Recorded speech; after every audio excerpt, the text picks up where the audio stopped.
السلام علیکم ورحمۃ اللہ وبرکاتہ۔ نحمده ونصلی علی رسولہ الکریم، اما بعد فاعوذ باللہ من الشیطان الرجیم، بسم اللہ الرحمن الرحیم، رب اشرح لی صدری ویسر لی امری واحلل عقدۃ من لسانی یفقہوا قولی۔ شہر رمضان الذی انزل فیہ القرآن هدى للناس وبینات من الهدى والفرقان فمن شہد منکم الشہر فلیصمہ ومن كان مريضا أو على سفر فعدة من أيام أخر يريد الله بكم اليسر ولا يريد بكم العسر ولتكملوا العدة ولتكبروا الله على ما هداكم ولعلكم تشكرون۔ رمضان وہ مہینہ ہے جس میں قرآن نازل کیا گیا ہے، جو لوگوں کے لیے سراسر ہدایت ہے، اور اس میں ہدایت اور حق و باطل میں فرق کرنے کے واضح دلائل ہیں۔ تو جو کوئی تم میں سے اس مہینے کو پائے اسے چاہیے کہ اس کے روزے رکھے، اور جو بیمار ہو یا سفر میں ہو تو دوسرے دنوں میں گنتی پوری کر لے۔ اللہ تمہارے ساتھ آسانی چاہتا ہے اور وہ تمہارے ساتھ تنگی کا ارادہ نہیں رکھتا، اور تاکہ تم گنتی پوری کرو، اور تاکہ جو اس نے تمہیں ہدایت بخشی اس پر تم اللہ کی بڑائی بیان کرو، اور تاکہ تم شکر ادا کرو۔ رمضان دعاؤں کا مہینہ بھی ہے۔ ہم میں سے ہر شخص کی کچھ نہ کچھ حاجات، ضروریات ہوتی ہیں جن کے لیے وہ کوشش بھی کرتا ہے اور فکر مند بھی رہتا ہے۔ ایسے میں کوشش کے ساتھ ساتھ دعا کرنی چاہیے، جو فکر مندی کا علاج ہے، کیونکہ بہت سی چیزیں ہمارے ہاتھ میں نہیں، ہمارے ہاتھ میں صرف کوشش ہوتی ہے جو ہم کر سکتے ہیں، اور وہ حتی الامکان کرنی چاہیے، اس میں کوئی کمی نہیں چھوڑنی چاہیے، کیونکہ اس کوشش میں بھی اجر ہے۔ انسان کسی بھی حلال مقصد کے حصول کے لیے جو کوشش کرتا ہے، اس کوشش کا ایک ایک لمحہ جو ہے اگر صحیح نیت کے ساتھ ہو، اللہ سبحانہ تعالیٰ کی مرضی کے مطابق ہو، تو اس پر اجر ہوتا ہے۔ لیکن مومن ہمیشہ یہ سمجھتا ہے کہ صرف میری کوشش سے کام نہیں ہوگا، بلکہ اللہ کے اذن سے ہوگا، اللہ کی مدد سے ہوگا۔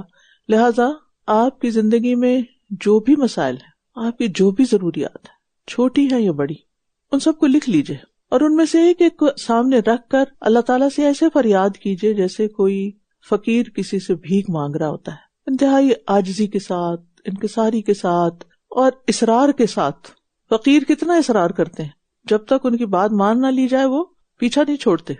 اس منظر کو سامنے لائیں، یا زندگی میں کسی بھی ایسے فقیر کو سامنے لائیں، اور آپ دیکھیے کہ اب آن لائن فقیر بھی ہو گئے ہیں، بعض تو اس میں جینون ہوتے ہیں، واقعی ضرورت مند ہوتا ہے، اور ان کی ضرورت سامنے آئے تو ہم خود پوری کر دیں، اور اگر ہم خود نہیں کر سکتے تو اس کی سفارش کر دیں، کسی اور سے کروا دیں۔ بعض اوقات وہ ریموٹ ایریاز میں ہوتے ہیں، آپ وہاں نہیں پہنچ سکتے، آپ یہاں سے بیٹھ کے کچھ نہیں کر سکتے، لیکن آپ اگر کسی کو بھی جانتے ہیں کہ کوئی ان کی مدد کر سکتا ہے تو سفارش کر کے اجر پا لیں صدقے کا۔ سوالی کو ڈانٹے نہیں۔ اب اسی چیز کو آپ سامنے رکھیں۔ بعض لوگ آپ سے جینولی یا ویسے ہی اتنا اصرار کرتے ہیں اور اتنا تنگ کر دیتے ہیں بعض اوقات کہ جان چھڑانی مشکل ہو جاتی۔ جب آپ کو زندگی میں کسی ایسے نے بہت تنگ کیا ہو نا، اس کو اس ذہن میں لے آئیں۔ تو اللہ سبحانہ وتعالیٰ تو ساری کائنات کا بادشاہ، وہ ہماری دعاؤں سے تنگ نہیں ہوتا۔ ہم انسان ہیں نا، یہی تو فرق ہے نا خالق اور مخلوق میں۔ ہم انسان ہیں، ہم تنگ ہو جاتے ہیں، کوئی بار بار مانگے ہم سے، ہم اس سے کنارہ کشی کرنے لگتے ہیں۔ لیکن اللہ تعالیٰ سے جب مانگتے ہیں تو وہ اور خوش ہوتا ہے کہ یہ مانگ رہا ہے مجھ سے، نہ مانگے تو وہ ناراض ہوتا ہے۔ لہٰذا خوب اصرار کرنا ہے، ٹھیک ہے؟ دعائیں تو ہم کرتے ہیں، ایک دفعہ کر کے آگے نکل جاتے ہیں، اب سوچتے کل بھی تو کی تھی، وہ پچھلے سجدے میں بھی کی تھی، اب پھر دوبارہ کریں۔ ہاں، جن چیزوں کے لیے آپ ڈیسپریٹ ہیں ان کے لیے بار بار کریں، اصرار، بار بار اصرار اصرار، حتیٰ کہ آپ کی دعا قبول ہو جائے۔ اور اگر یہاں نہیں بھی ہونی اس دنیا میں تو آگے کے لیے بہت بڑا اجر لکھا جائے۔ اور ویسے بھی اللہ سبحانہ تعالیٰ تو قریب ہیں، ہر موقع پر سنتے ہیں، صرف سجدے میں ہی نہیں بلکہ جہاں بھی آپ مانگیں وہ سنتے ہیں۔ اور رمضان میں تو کثرت سے دعائیں کرنی چاہیے، کیونکہ نبی صلی اللہ علیہ وسلم نے فرمایا 3 آدمیوں کی دعا رد نہیں کی جاتی، باپ کی، روزہ دار کی اور مسافر کی۔ اور ایک اور روایت میں آتا ہے ماہ رمضان کے ہر دن اور رات میں مسلمان کے لیے ایک ایسی دعا ہے جسے قبولیت سے نوازا جاتا ہے، تو اس لیے اچھی امید رکھیں۔ اور خاص طور پر افطاری کا وقت وہ قبولیت کا وقت ہے، مستدرک حاکم میں روایت ہے جو صحیح ہے، بلا شبہ روزہ دار کے لیے افطاری کے وقت ایک ایسی دعا ہے جسے رد نہیں کیا جاتا۔ پھر اسی طرح کہ اللہ تعالیٰ کے اچھے اچھے ناموں کے ذریعے اس کو پکاریں، ان دنوں کو غنیمت جانیں، کبھی تنہائی میں مانگیں، کبھی رو کے مانگیں، کبھی گڑ گڑا کے مانگیں، کبھی چپ کے مانگیں، کبھی اونچی آواز میں مانگیں، مانگتے رہیں، فرض نمازوں کے بعد بھی مانگیں، تلاوت قرآن کے بعد، سحر اور افطار کے وقت، سحری کے وقت بھی دعائیں قبول ہوتی ہیں، اپنے لیے بھی مانگیں اور اوروں کے لیے بھی مانگیں، یعنی جو آپ کی مشکل ہے نا ہو سکتا ہے کسی اور کی بھی ہو، تو اللہ تعالیٰ جو بھی اس مشکل میں مبتلا ہے ان سب کی تو سن لے۔ اور پھر اسی طرح دعاؤں کی جو کتابیں ہیں، قرآنی اور مسنون دعائیں اور اپنی بنائی ہوئی لسٹ، ان سب کو سامنے رکھیں اور ترتیب کے ساتھ ان کو روز مانگیں۔ پھر اسی طرح یہ ہے کہ دعائیں زبانی بھی یاد کرنے کی کوشش کریں، جیسے الحمدللہ آپ کا سیشن ہوتا ہے اور اس میں آپ کرتے ہیں، اور اگر آپ جیسے تراویح کے لیے جاتے ہیں تو تھوڑا سا پہلے مسجد میں چلے جائیں، اللہ کا ذکر کریں، اذان سنیں، اذان سن کے جواب دیں، اور اس کے بعد دعا کی قبولیت ہوتی ہے اس وقت دعا مانگیں، تو ان گھڑیوں سے خوب فائدہ اٹھا لیں۔ نیکیوں کی دعاؤں کی قبولیت کی ایک سیل ہے جس کے لیے آپ خوب دوڑیں اور اللہ سبحانہ وتعالیٰ کو راضی کر لیں کسی بھی طریقے سے، تاکہ ہماری دنیا بھی آسان ہو اور ہماری آخرت میں بھی ہمارے لیے نجات ہو جائے، اور اللہ تعالیٰ سے خوب جنت الفردوس بھی مانگیں، کیونکہ اصل گھر تو رہنے کا وہ ہے نا، ہم دنیا کے گھروں کے لیے پریشان ہوتے رہتے ہیں، تو اللہ تعالیٰ سے دعا ہے کہ وہ ہماری دعاؤں کو قبول کر لیں۔ آج ہم انشاءاللہ سورۃ ہود کی آیت نمبر 84 سے شروع کریں گے۔ اپنی نیت کی تجدید کر لیں اور اپنے لیے دعا کریں کہ اللہ ہمیں دین اور ایمان والی زندگی عطا فرما، ایمان پر ہمارا خاتمہ ہو۔ اللہ سبحانہ تعالیٰ ہمیں اور ہمارے گھر والوں کو اور باقی تمام لوگوں کو ہر طرح کے شر، فساد اور فتنے سے محفوظ رکھے۔ اللہ تعالیٰ ہمیں دوسروں کا خیر خواہ بنا دے اور اللہ کی خاطر لوگوں سے محبت کرنے والا اور لوگوں کو اللہ سے جوڑنے کا ذریعہ بنا دے۔ اور اس کے لیے آپ نے کوشش بھی کرنی ہے، آپ اپنے ٹارگٹس میں رکھیے کہ آج میں یہاں تعلیم القرآن کر رہی ہوں، جب میں اس سیٹ پر نہیں ہوگی تو میری سیٹ پر کوئی ایک ہونا چاہیے جس کو مجھے لا کے بٹھانا ہے، اس پر ورک کرنا شروع کر دیں۔ یہ جگہ خالی نہیں ہونی چاہیے کہ آپ کا کورس اینڈ کی طرف جا رہا ہے اور پھر یہ کہ بس میرا تو کام پورا ہو گیا، باقی مجھے کسی کی فکر نہیں۔ جو دوسروں کی فکر کرتا ہے نا، اللہ تعالیٰ اس کی فکروں کا ذمہ لے لیتا ہے، ٹھیک ہے نا۔ تو آپ نے ایک اپنا گول سیٹ کرنا ہے کہ میں نے کسی نہ کسی کو، کم از کم ایک، زیادہ تو آپ 10 20 100 جتنے مرضی کر لیں، کسی نہ کسی کو اس راستے پہ لگا کے چھوڑنا ہے انشاءاللہ تعالیٰ، اللہ سے جوڑنا ہے، اور اسی کی دعا کر رہے ہیں ہم۔ وَإِلَى ثَمُودَ أَخَاهُمْ صَالِحًا قَالَ يَا قَوْمِ اعْبُدُوا اللَّهَ مَا لَكُمْ مِنْ إِلَٰهٍ غَيْرُهُ هُوَ أَنشَأَكُم مِّنَ الْأَرْضِ وَاسْتَعْمَرَكُمْ فِيهَا فَاسْتَغْفِرُوهُ ثُمَّ تُوبُوا إِلَيْهِ إِنَّ رَبِّي قَرِيبٌ مُّجِيبٌ قالوا يا صالح قد كنت فينا مرجوا قبل هذا أتنهانا أن نعبد ما يعبد آباؤنا وإننا لفي شك مما تدعونا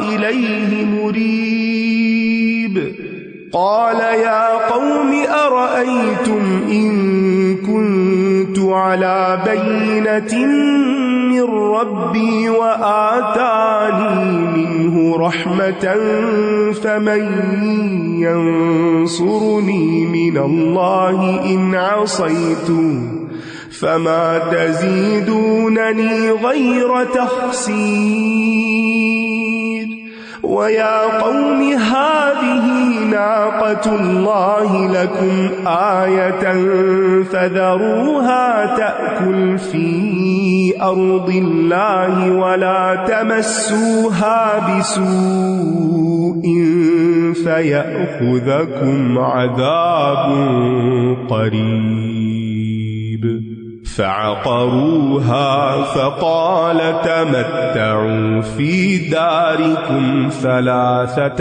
أيام ذلك وعد غير مكذوب فلما جاء أمرنا نجينا صالحا والذين آمنوا معه برحمة منا عنا ومن خزي يومئذ إن ربك هو القوي العزيز وأخذ الذين ظلموا الصيحة فأصبحوا في ديارهم جاثمين كأن لم يغنوا فيها ألا إن ثمود كفروا ربهم ألا بعدا لثمود. اور سمود کی طرف ان کے بھائی صالح کو بھیجا. اس نے کہا اے میری قوم تم اللہ کی عبادت کرو جس کے سوا تمہارا کوئی معبود نہیں. وہی ہے جس نے تمہیں زمین سے پیدا کیا اور اس میں تمہیں آباد کیا. بس اس سے مغفرت طلب کرو پھر اس کی طرف لوٹ آؤ. بے شک میرا رب بہت قریب ہے جواب دینے والا ہے. قوم سمود مقام ہجر میں رہتے تھے اور آج کل یہ علاقہ مدینہ اور تبوک کے درمیان ہے جہاں ابھی تک ان لوگوں کے پہاڑوں میں تراش کے بنائے ہوئے مکانات موجود ہیں. اور یہ علاقہ مدائن صالح کہلاتا ہے. صالح علیہ السلام کا عرب قبیلہ تھا. صالح علیہ السلام نے بھی اپنی قوم کو یہی دعوت دی. ایک ہی دعوت ہے سارے پیغمبروں کی. سارے واقعات میں ایک ہی میسج ہے کہ اے قوم اللہ کی عبادت کرو اس کے سوا تمہارا کوئی الہ نہیں. اور پھر سب اپنی قوم کو استغفار کی دعوت دیتے ہیں کہ اللہ سے معافی مانگ لو بخشش مانگ لو. اللہ تعالیٰ کی پھر صفات بھی بتاتے ہیں کہ وہ بہت قریب ہے اور دعائیں سننے والا ہے. اسے کوئی پکارے تو بیچ میں کسی واسطے کی ضرورت نہیں ہے. کوئی اسے آہستہ پکارے یا بلند آواز سے پکارے, اکیلا پکارے یا مجلس میں پکارے, رب قریب بھی ہے اور قبول کرنے والا بھی ہے.